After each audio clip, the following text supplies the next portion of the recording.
नमस्कार दोस्तों, स्वागत है आप सभी का हमारे YouTube चैनल ऑब्जेक्टिव सेंटर पर। इस वीडियो में हम लोग नेवी ट्रेड्समैन के सामान्य जागरूकता के क्वेश्चन देखने वाले हैं। तो चलिए स्टार्ट करते हैं। 76 नंबर क्वेश्चन है, जैवमंडल में सभी जीवित जातियां जीवित रहने के लिए एक दूसरे से परस्पर संबंधित और निर्भर रहती हैं। इस जीवन आधारित तंत्र को हम लोग क्या कहते हैं? तो देखिए, इसे हम लोग बोलते हैं पारितंत्र। कि जैवमंडल में सभी जीवित जातियां जीवित रहने के लिए एक दूसरे से परस्पर संबंधित और निर्भर रहती हैं, और इस जीवन आधारित तंत्र को हम लोग पारितंत्र कहते हैं। तो 76 का यहाँ पर ये आंसर करेक्ट हो जाएगा, पारितंत्र। अब हमारा 77 नंबर का क्वेश्चन, गुलरुखी के उपनाम से कौन कविताएं लिखता था? तो देखिए, गुलरुखी के नाम से जो कविताएं लिखता था वह लिखता था सिकंदर लोदी। तो सिकंदर लोदी यहाँ पर करेक्ट आंसर हो जाएगा। सिकंदर लोदी लोदी वंश का सबसे योग्य शासक था।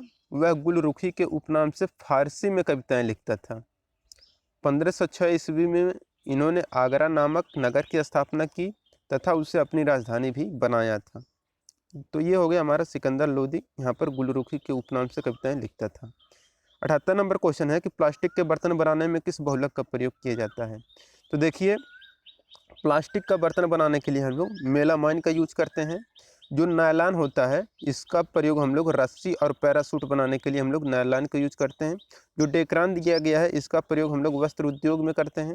और जो बैकेलाइट है, यह विद्युत स्विच बनाने के लिए, और बर्तन में अगर हत्था लगाना है तो वहाँ पर भी हम लोग बैकेलाइट यूज करते हैं। लेकिन यहाँ पर अगर आप प्लास्टिक का बर्तन बनाना है तो मेलामाइन का यूज हम लोग करेंगे। तो यहाँ पर इसका सी आंसर करेक्ट हो जाएगा।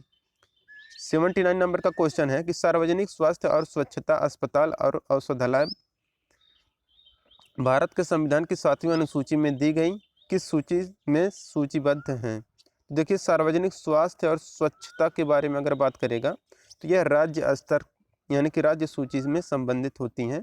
तो संविधान की 7वीं अनुसूची में केंद्र एवं राज्य सरकार के 7 के मध्य शक्तियों का विभाजन किया गया है। तो ये जो हमारा होता है, यह 7वीं अनुसूची में होता है, और केंद्र और राज्य का अलग अलग अपना यहाँ पर बंटवारा होता है। जो संघ सूची और राज्य सूची और सीमा समवर्ती सूची के रूप में जाना जाता है। यहाँ पर 3 पार्ट में डिवाइड होते हैं। राज्य सूची में स्थानीय महत्व के विषय को सम्मिलित किया जाता है, जिस पर कानून बनाने का अधिकार राज्य सरकार का होता है। राज्य सूची में मुख्य रूप से अस्पताल आता है, आपका स्वच्छता आता है, कानून एवं व्यवस्था आता है, कृषि जन स्वास्थ्य आता है, विकलांग एवं बेरोजगारों को राहत, इसके बाद मत्स्य पालन तथा उद्योग भी शामिल होते हैं राज्य सरकार के अंतर्गत, जो राज्य सूची होती है उसके अंतर्गत। 80 नंबर क्वेश्चन है, किस अनुच्छेद के अनुसार जम्मू कश्मीर के लिए निवारक निरोध संबंधी विधि बनाने की शक्ति संसद को नहीं बल्कि राज्य विधानमंडल को प्राप्त है? तो ये जो था, ये आपका किसके तहत था? यह आपका 80 के जो है अनुच्छेद 22 के 7 के अंतर्गत था। अब 81 नंबर का क्वेश्चन, यदि पदार्थ का चुंबकीय संवेग शून्य है तो पदार्थ क्या होगा? तो देखिए, यदि किसी पदार्थ का चुंबकीय संवेग अगर शून्य है तो वह प्रतिचुंबकीय पदार्थ होता है। तो यहाँ पर 81 का डी आंसर करेक्ट हो जाएगा कि प्रतिचुंबकीय पदार्थ का चुंबकीय संवेग शून्य होता है। ये पदार्थ बाह्य चुंबकीय क्षेत्र में रखे जाने पर क्षेत्र की विपरीत दिशा में क्षीण चुंबकित हो जाते हैं, यानी कि थोड़ा सा चुंबकित हो जाते हैं, तथा ये पदार्थ किसी शक्तिशाली चुंबक के सिरे के समीप लाए जाने पर कुछ प्रतिकर्षित होते हैं।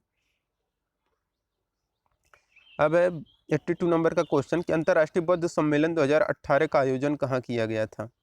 तो जो अंतर्राष्ट्रीय बौद्ध सम्मेलन 2018 हुआ था, यह लुम्बिनी में हुआ था। तो यहाँ पर हमारा डी आंसर करेक्ट हो जाएगा। 83 नंबर क्वेश्चन है कि ब्रिटिश भारत का पहला लौह एवं इस्पात संयंत्र कब स्थापित किया गया था?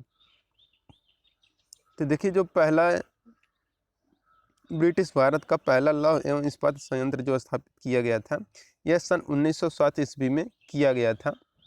जमशेदपुर में किया गया था, और यह Tata iron and steel company का कारखाना स्थापित हुआ था 1907 ईस्वी में। इसके पश्चात बंगाल और मैसूर में भी लोहे के छोटे कारखाने भी स्थापित किए गए थे। भारत आने वाला प्रथम यूरोपीय कौन था? तो देखिए, जो भारत आने वाला प्रथम यूरोपीय था वह पुर्तगाली था, और वास्को डिगामा पहली बार आया था वही हम, और जो वास्को डिगामा था वह पुर्तगाली था। वह 1498 ईस्वी में भारत के समुद्र तट कालीकट पर आया था और उस समय कालीकट के शासक जो जमोरिन थे उन्होंने ही वास्को डी गामा का स्वागत किया था। तो पुर्तगाली जो था वास्को डी गामा वह यूरोप का रहने वाला था। तो प्रथम यूरोपीय पुर्तगाली थे जो कि जो आए थे पहली बार, वह वास्को डी गामा था। जठर रस का स्राव कहाँ से होता है? तो देखिए जो जठर रस होता है इसका स्राव होता है अमाशय के द्वारा। तो 85 का यहाँ पर अमाशय सही हो जाएगा कि जठर रस का स्रावण अमाशय में उपस्थित जठर ग्रंथियों द्वारा होता है। जठर रस में अनेक प्रकार के एंजाइम होते हैं जो भोजन के पाचन में महत्वपूर्ण भूमिका निभाते हैं। चंद्रमा के लिए भारत का पहला मिशन कौन सा था? तो देखिए चंद्रमा के लिए जो भारत का पहला मिशन था चंद्रयान फर्स्ट था। तो यहाँ पर इसका सी आंसर करेक्ट हो जाएगा। चंद्रयान फर्स्ट भारतीय अंतरिक्ष अनुसंधान संगठन द्वारा चंद्रमा पर भेजा जाने वाला पहला अंतरिक्षयान था।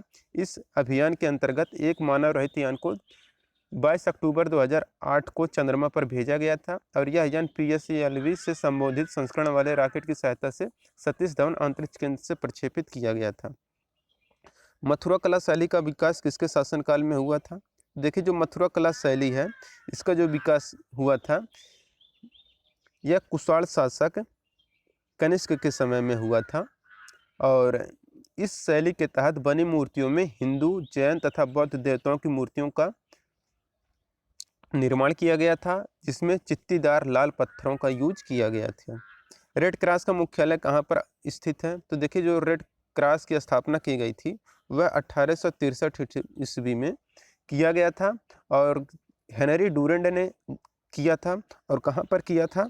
तो जेनेवा में किया था। तो रेड क्रॉस का मुख्यालय जो है यह आपका जेनेवा में है। इसकी स्थापना 1863 ईस्वी में हुई थी और हेनरी डूरेंट ने इसकी स्थापना की थी।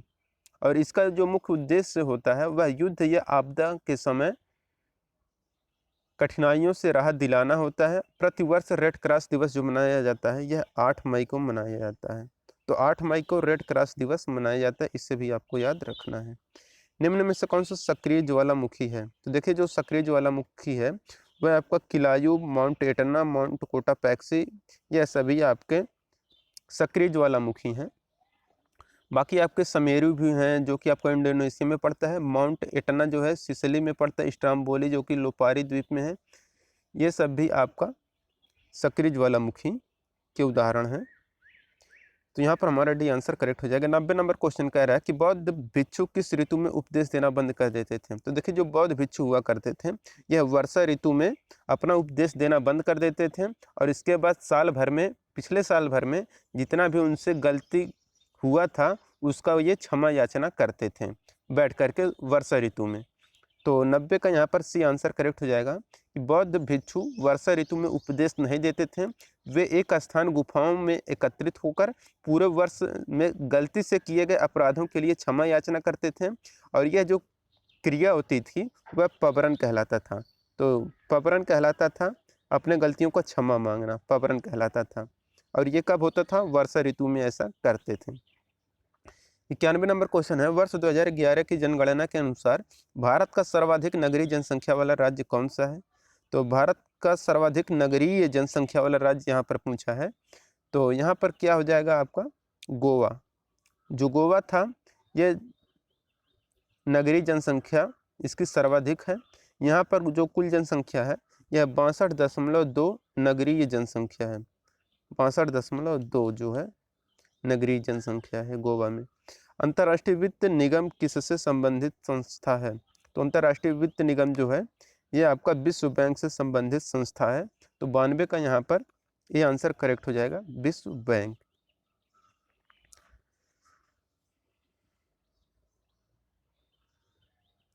अब देखिए 93 नंबर का क्वेश्चन है, भारत में सर्वप्रथम कंप्यूटर आधारित रेलवे आरक्षण पद्धति कहाँ लागू की गई थी? तो भारत में सर्वप्रथम कंप्यूटर आधारित आरक्षण पद्धति की शुरुआत दिल्ली में किया गया था। चार्ल्स बेबेज कंप्यूटर को पितामह कहा जाता है। सिद्धू और कान्हू ने किस आंदोलन का नेतृत्व किया था? तो जो सिद्धू और कान्हू थे ये जो आंदोलन का नेतृत्व किए थे वह था आपका संथाल। तो संथाल आंदोलन का नेतृत्व किए थे। संथाल विद्रोह जो हुआ था यह 1855 और 56 ईस्वी में हुआ था। यह आदिवासी विद्रोही में शक्तिशाली विद्रोह था। तो ये आदिवासी विद्रोह था और सबसे शक्तिशाली भी विद्रोह था। सिद्धू और कान्हू इस विद्रोह के प्रमुख नेता थे और इस विद्रोह का विस्तार वीरभूम, बांकुरा, हजारीबाग, भागलपुर और मुंगेर क्षेत्रों तक था। 95 नंबर क्वेश्चन है, निम्न में से कौन अर्थव्यवस्था में तृतीयक क्षेत्र के घटक नहीं है? व्यापार, भंडारण, गैस एवं जलापूर्ति, सामुदायिक सेवाएं। तो अर्थव्यवस्था के जो तृतीयक क्षेत्र के घटक नहीं होते हैं वो आपके हैं गैस एवं जलापूर्ति।